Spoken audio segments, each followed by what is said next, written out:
Just in general terms, you'll be familiar with the fact that there is a consistent negative view presented of Iran in the Western media. And you see, I've put some examples up there. One of them comes from the US President, Donald Trump, about on the 40th anniversary of the revolution, not so long ago. He was talking about 40 years of failure, 40 years of corruption, 40 years of repression, 40 years of terror.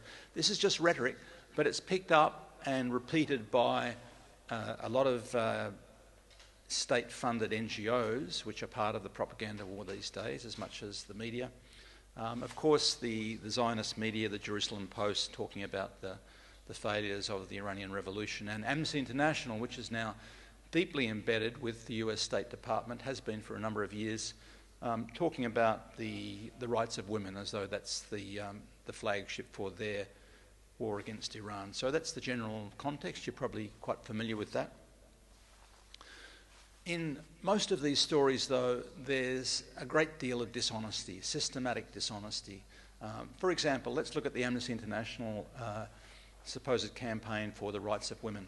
Now, it is true that until about 2.5 years ago, there were laws in Iran, regulations for women to wear a head covering.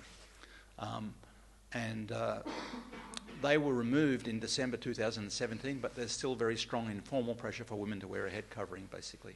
But what the campaign by Amnesty International in this country, for example, last year was claiming that a number of these women, that are pictured there, were charged for not wearing veils or simply removing their hijab in public and were jailed for very lengthy terms for that. This was quite false. The system, when the rules were in place until December 2017, was that women would receive a warning and then perhaps a fine after that. That was how it was policed. Now, a group of UN rights experts looked at this and condemned the jail sentences that were linked to these women, but pointed out that the three were convicted of assembly and collusion in acts against national security, propaganda against the state, and encouraging and providing for corruption and prostitution. Now, the background to this is that there are systematic programs, particularly in the US, through US-funded bodies like the National Endowment for Democracy, which are specifically designed to overthrow the constitutional order in the countries against which they impose sanctions, Iran being one of them, Cuba, there are a number of other countries there.